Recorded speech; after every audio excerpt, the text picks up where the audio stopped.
It's probably where we're going to end up. We can try, but it's not going to work, is it? Sorry, yeah, definitely not family friendly.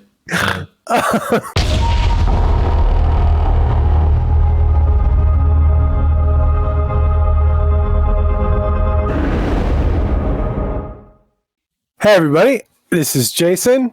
This is Pete. And we are the Lost Legions podcast.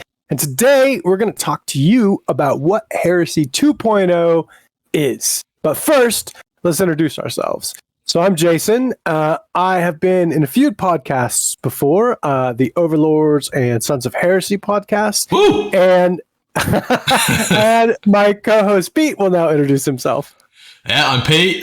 Some of you may know me not from podcasting, but from Heresy events at 30k Frontier, which has been great fun. And it's kind of where me and Jay's friendship kindled, isn't it, really, I guess, Jay?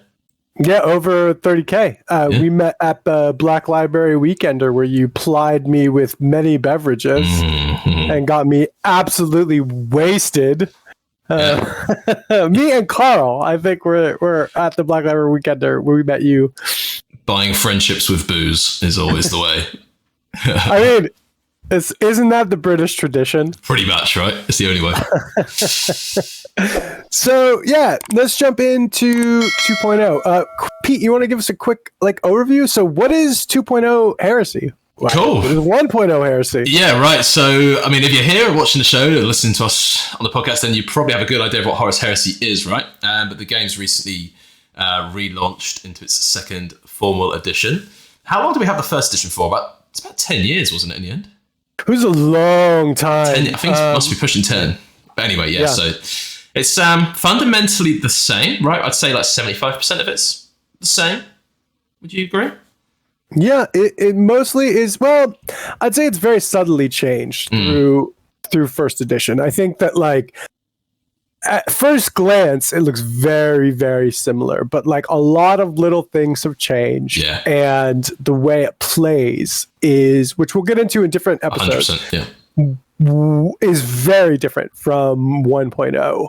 And yeah, I mean, that's kind of what we're going to do. We're going to bring you guys through our experiences with Heresy 2.0, our experience from 1.0, and kind of let you know how we think about how it's changed, how the new legions are, how our play experiences are. We're also planning to take you guys through different events that we go to, and also our thoughts and feelings.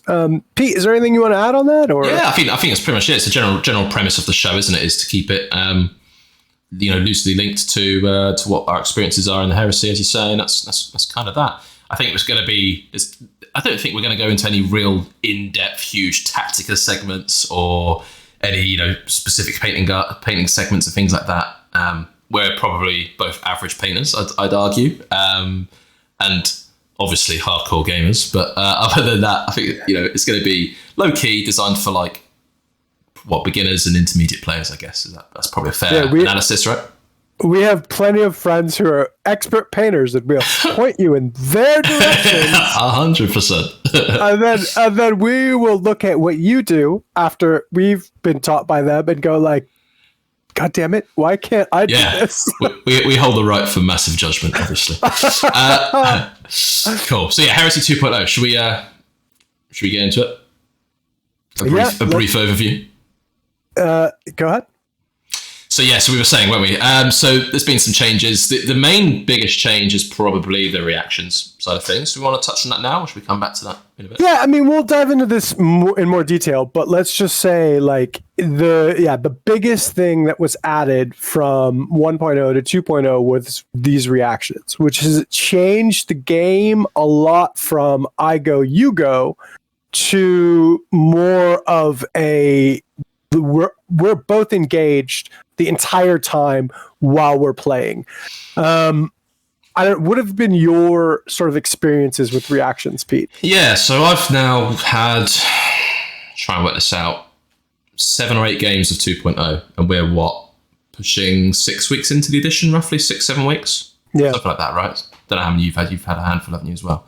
And the first few games that really caught me out, starting to understand them a few more in the sort of the third and fourth game, and then in my latest games using them, I think, quite well, and being able to tactically deploy them. And what they've added, as you say, they make you more involved as the second player, the non-player turn player, if that makes sense. But it's not just a case of here, roll some dice to make you involved. That you have to really pay attention and choose when you're going to react, right? So it's not just something you get to do just to roll some dice whilst your opponent's having their turn. It is it's a tactful part of the game. And there's then the mini game going on because, and we'll go into more detail later, but how reactions are used and how they're actioned ultimately can only be triggered after certain events. So like if, for example, a movement reaction, if you want to react with a troop squad or a rhino, right, you can only do that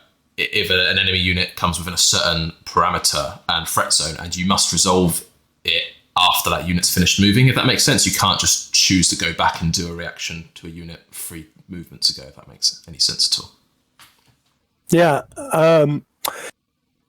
The other thing I think about reactions that are interesting is that like it makes it so, like you said, you know, it's not just I go, you go, like you have to pay attention the whole time. And you're also kind of like doing the mini game of who, like when you're going to use this reaction. But I think it becomes far more engaging because you're sort of like more absorbed in the game the whole time. I think that there's a little bit of sort of bad touch feeling, I think, with some 1.0 players. Yeah, for sure. Because I think you have to kind of shift you have to shift out of this is my turn and I do everything in my turn. It becomes more collaborative. And what I'm specifically thinking about is the shooting reactions, because you can kind of get yourself in a situation where you get shot multiple times on your own turn. Yes. And that can feel a little bit bad touch, especially at first when you start playing. But then as you start playing more and more, I think you kind of get used to it. And the thoughts of strictly, this is my turn, and I go in my turn, start to kind of escape. And what you get instead is sort of like a more ebb and flow. And once I sort of kind of got more used to that in the games that I was playing, I actually started liking the shooting reactions more. And I also think they lead you to an interesting choice. And we'll go more into the reactions later, the actual reactions. So I don't want to get too deep into it, but I kind of wanted to touch on that. Yeah. Because it really changes the feeling of the game. Yeah, 100%. I really like them. I think it's been a great change. But I can see why people would be like, oh, I'm going to get shot with that Volkite squad twice in my own turn or whatever, you know. I can see people being a bit like that. But And for anyone who doesn't know how that happens, I'll just run through it really quick. If you want to assault somebody, they can overwatch. And if you shoot at somebody, they can shoot back. So in your shooting turn, if you shoot at somebody, they can shoot back. And then if you're close enough to assault and you wanted to assault them, they can overwatch you and shoot back. So that's how you can get shot twice in your own turn. Yes. Which is, you can avoid it by not shooting at the people, basically. You can't really avoid overwatch. But there are ways. But again, we'll get into this later. Yeah. But yeah, broadly, I think that's a good kind of quick chat about reactions. Why don't we chat a little bit about the rebalancing too? And we can kind of bring up maybe a little bit about how weapon skill is a huge thing now and how the units have been rebalanced a little bit, maybe with different wounds. You want to chat with us a little bit about that, Pete? Yeah, sure. So like weapon skill tables changed immensely now, right? So for those of you that are new, I'm sure you probably know what the weapon skill table is by now. You would have glanced at a rulebook at least and have an idea. You probably played it in the previous edition. And it always used to be that as long as you were better than your opponent, you'd hit them on a 3, right? Unless you were significantly better, you'd hit them on, a 2+? When would you hit them on a 2+? Was it if you were double plus? You never hit them on 2+. It was always 3 was the minimum before. And now it's changed and you get them on 2. Yeah, exactly right. But if you're now, well, we can have a look here. I'll bring it up. So like now you can see here. So if you have a weapon skill higher than your opponent, they're going to hit you on a 5, right? So it used to always be that you would always hit your opponent on a 4 or higher, like a 50-50 roll, regardless of how much of a better weapon skill they were than you, unless they were double +1. Was that right? I can't remember what it was. But now, that's toughness. Yeah. Even if they're just 1 point of weapon skill higher than you, you're going to hit them on 5s, right? Which drastically changes how it works. So combat has become a lot more fun. It matters a lot more now. The fights are I'd argue the fights are more brutal as well, right? With certain basic weapons having new rules. But we'll again come on to that in detail. I guess it's derailing a little bit. All in all, I think it's been a great change. What do you think? So yeah, I think it's really interesting. The weapon skill change has been massive, and like I've noticed just in a couple of fights, even with like weapon skill 4 Terminators running in and fighting weapon skill 5 vets, like it's been a huge difference, right? Like the fact that they're hitting you so much more, you're hitting them so much less. Like weapon skill becoming defensive feels like a really, really good change. The only thing I find bad about it, and I guess this kind of touches more into the rebalance part, is that like some units feel way different. And like I'm just gonna kind of jump into this as well. Like a lot of them, like vets and Terminators, have been given multiple wounds. So I think that like, and again, we're going to get into this as we go through units, and we'll talk about this in more specifics later. But for right now, we're just kind of touching on it a little bit. But like, there definitely feels like there's been some winners and losers, and I think that like, as we get eventually into like Legion units, like sometimes it's strange because you'll get like weapon skill 5 guys that have 1 wound. And you're like, what's the deal with this?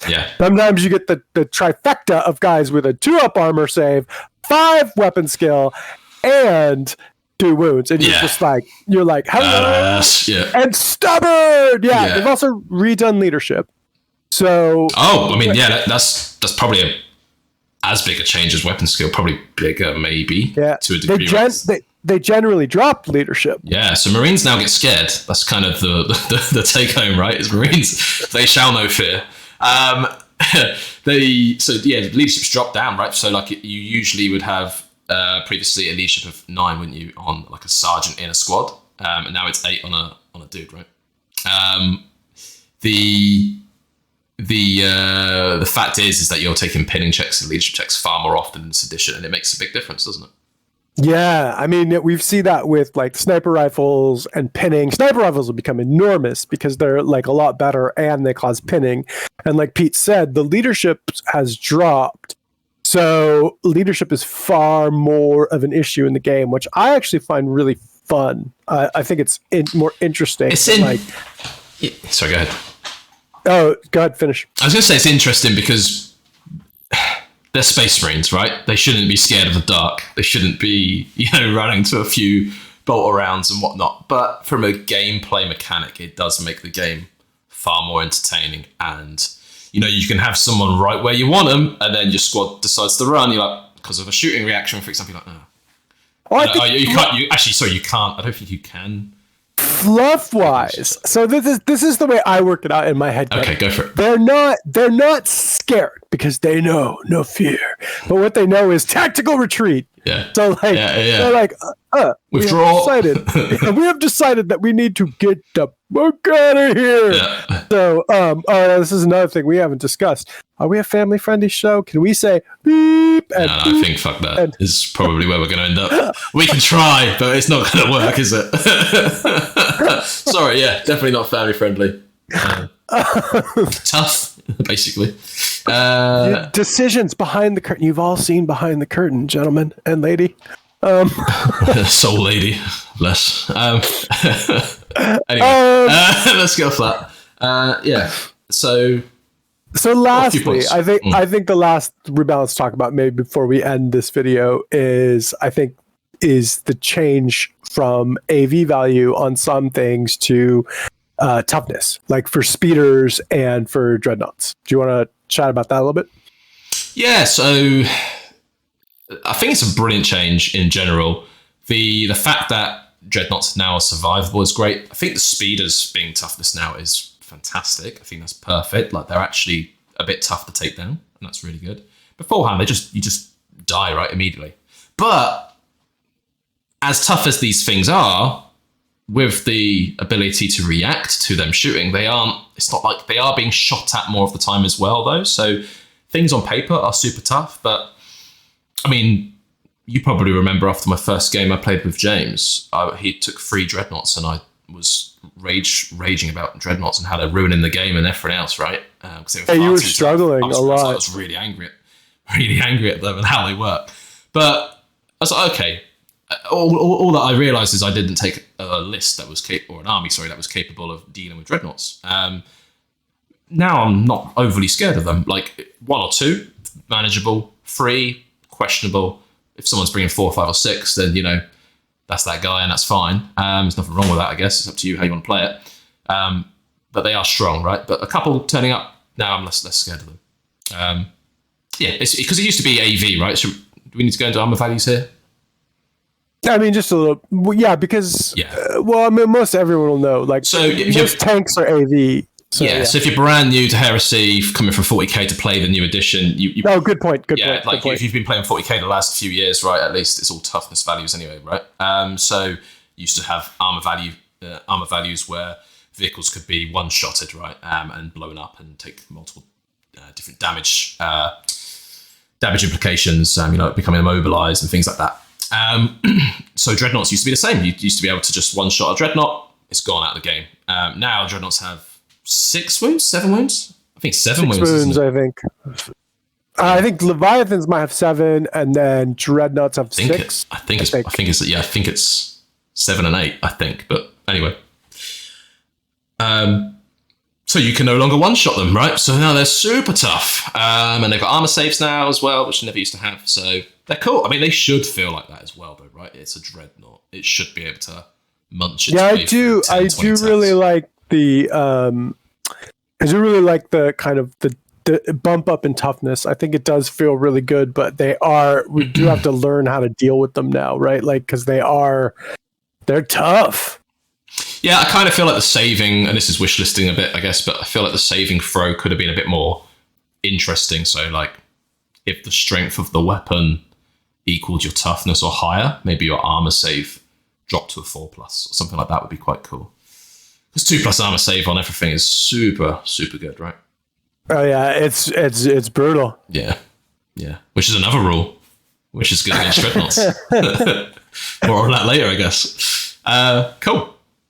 So yeah, thanks for checking out our first video, and we will catch you in the next one. Yeah, cheers for watching, guys. All the best.